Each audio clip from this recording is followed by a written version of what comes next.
Hey, what's happening? I'm so lazy.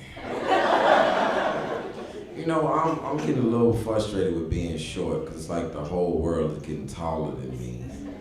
Because now they have these tall stools they put in clubs. And when you 5'7", it's like you in a grown man's high chair. See, right now, you know, I look, you know, grown, you know, halfway attractive. That's because I'm sitting on the edge. Now, if I scoot all the way back, you see, this is ridiculous. I'm 37 and my feet are dangling. How you gonna talk to a woman in the club with your feet dangling? Like, excuse me, miss, who little boy is this? I'm like, I'm grown. Oh man, I'm grown. I'm not racist at all. I have racial envy. I envy other races. You know, it's like, I'm so jealous. It's ridiculous. I want to be Spanish. If I wasn't black, I would want to be Spanish. Because Spanish men think they are the sexiest men on the planet. Yeah. That's why they keep their shirt buttoned down to their navel. You know, you ever see Spanish dudes in the club doing all the sexy dances that you can't do? Really, Raymond? Really? So jealous of Spanish people. Spanish people do incredible things with their life. Spanish people can stay with their family forever and nobody says nothing. Not like my little black family. Ever since I was 10 years old, my mom been telling me, you gotta get out of here at 18. And I knew she was serious. I was laying on the couch, I was 14, she walked by, time is ticking. Time is ticking. 14.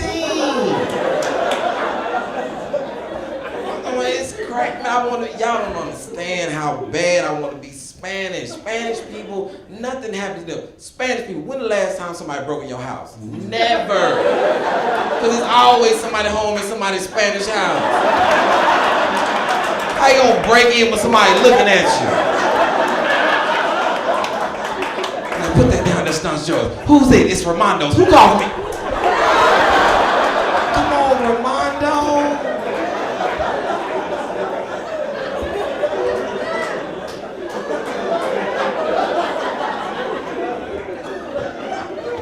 I moved to a white neighborhood, thought this was gonna be really nice. I live in like a little gated community. Man, it's crazy. White people jog every morning. Running past my house every morning. I get up and look at them too. I'm looking at them out there looking all refreshed. It's crazy. I can't even jog in my own neighborhood. For some reason, when I'm jogging, I'm running from a crime scene. I'm like, really, officer? You know I live next to you.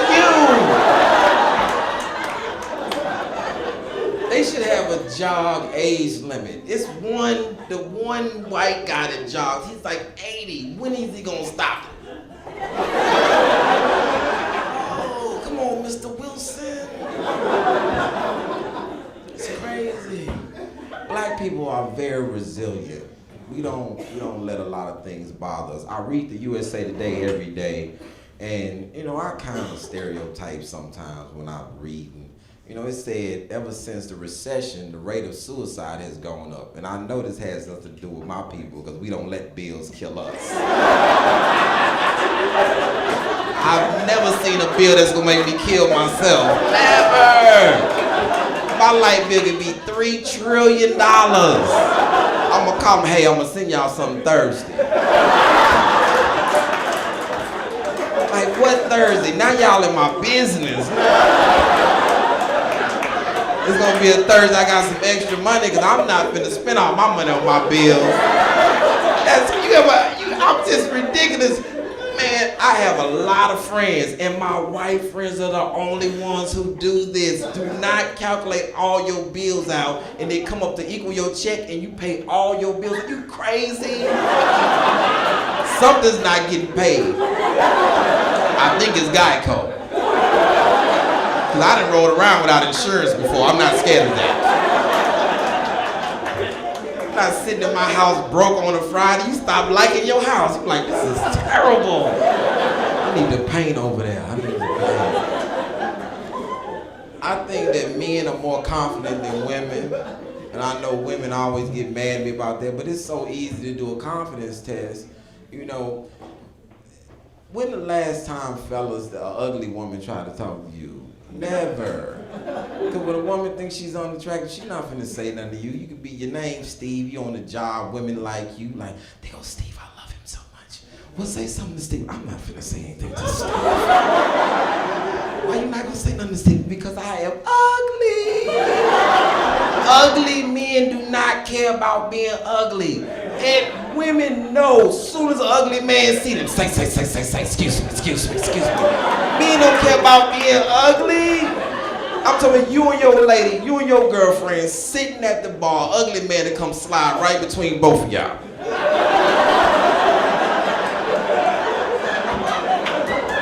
Which one of y'all drinking?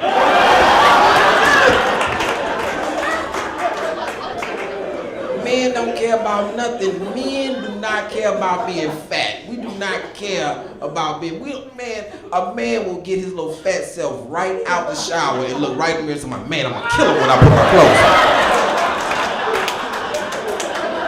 on. Men don't even know they fat till they bend over and tie their shoe and come up too fast and see them little lightning bugs. You're like, I can't even catch one of these.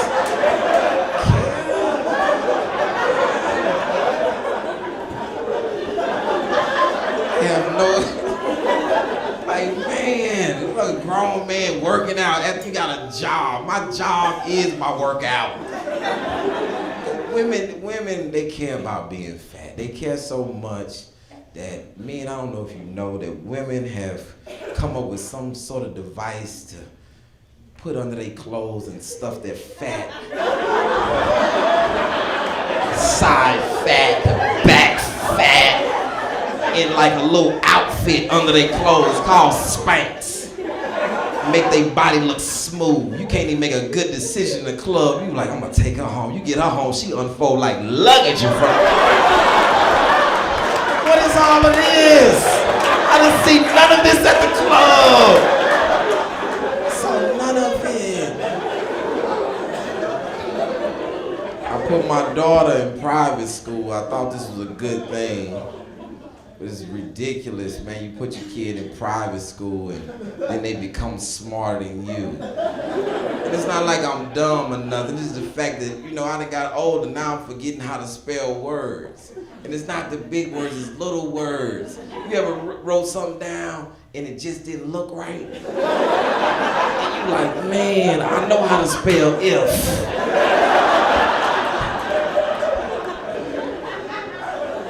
Wrote something down, my daughter walked past me and said, I said, what are you umming for? She said, Daddy, you spelled that word wrong. I said, what's wrong with it? She said, you need to move that Q. I said, move it where? She said, off the paper. Hey, I'm Asian, I should be able to fix this. Well, there you go. It's in my blood, All right, let's do this. All right, it's good to be here in LA. Actually, I moved here pretty recently from San Francisco, and it's weird when you tell people that you lived in San Francisco. Like, people started making fun of my name. Like, my name is Raymond, but one time this person tried to be all clever and was like, what's up, Gaymond? How's it going, Gaymond? How's San Francisco, if you know what I mean? I'm like, thanks, Mom. It's good to see you, too. Glad things haven't changed with you. That's pretty nice. But my mom was pretty supportive of this whole, comedy thing. She even tried to tell me jokes, She'd be like, oh, gay man, I have jokes for you. I have jokes for you to tell the people. I'm very funny at work. I'm very funny. My mom's Filipino, by the way. She has an accent. She's a nurse, obviously. That's what we do. All right? We have no other choice in life, right? It's either we're a nurse, we're a mailman at the post office, or you're Manny Pacquiao. That's like the only choices we got. So I'm like, all right, Mom, let me hear your jokes, and I'll tell them on stage next time I go up. And she's like, okay. Once upon a time, all right, there was a man, right? There was a man and there was a horse, and the man got on top of the horse, and the man and the horse are galloping. They're galloping in the woods, in the forest, right? Right? You know, lots of trees, right? You're not stupid. You know what forest is, right? Right? So they're galloping, and then the man and the horse, they fall off a cliff. And they die. It's funny. It's funny. You can keep that one. That's for you. You can take that one. I'm like, Mom, was that the joke? What was the funny part in the story? What was the funny part? That's the funny part. Whole thing beginning to end, funny part. You say this joke at work and people laugh? They laugh? Oh yeah, they laugh every single time. It's funny too, because they start laughing when I start talking already. That's how funny I am. Mom, I don't think they're laughing at your joke. I think they're laughing at your accent. Accent? I don't have accent. What do you talk about? What I talk about is, you have an accent. I don't have accent. I live here for 34 years. 34, okay? I speak perfect English. Perfect. P-E-R-P-A-K. Perfect. Okay? All right, Mom, you speak perfect English, whatever that, I don't know. You're a mistake. What? What is that?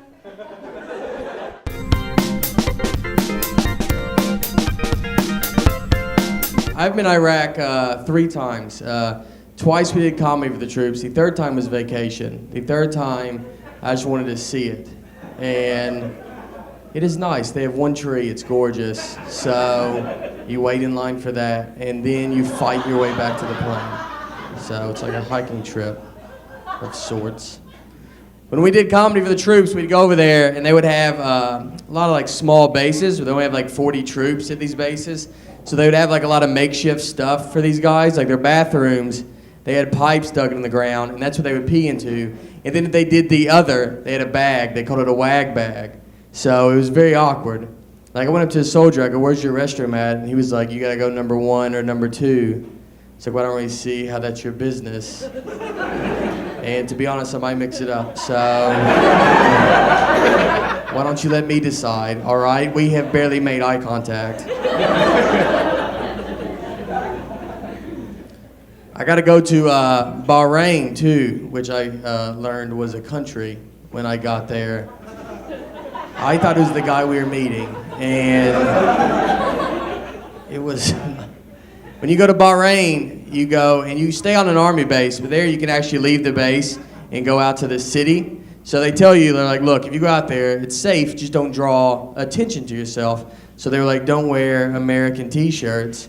And I was like, all right, like that's fine, no American t-shirts. So what are you gonna do about the white on my skin? That's gonna be more of a problem. I don't want him to come up to me like, excuse me, are you Muslim? Southern Muslim, actually. Yeah, my dad was a deacon, so I don't know if that counts. I did go to church growing up. I grew up in Tennessee, and we went to church. I actually tried to play basketball for my high school team, but I got cut. So I had to play for my church because the church cannot cut you. They have to let you play. They could cut you. You'd be pretty bad if they're like, look, we think you're good, but Jesus does not think you're that good. He is our captain. So, church ball was a lot different because we played half court, no 3-point line. We played on carpet. That's your first sign. It's not going to count. And they didn't even give us a basketball. We didn't have a basketball. We would just stand there and play on honesty. You'd be like, I just made it. It was like, oh, that's a good shot. You're really good. I stole it. I forgive you for stealing it. It was was moral points. Counts later. Are y'all gonna go watch the Nathan's hot dog eating contest? Did everybody get their tickets for that? It's exciting. I think it's free anyway, but I remember the first time I saw the hot dog eating contest. The first time I saw it, you would see a lot of skinny people, and then they would show like a huge fat guy. So I was like, all right, you know, obviously he's gonna win. He probably ate on the way here. But he does not win. Kobayashi or Joey Chestnut, two very in-shape guys. So that means fat people are not even good at what they're good at. Who would have thought? Huh? Who would have?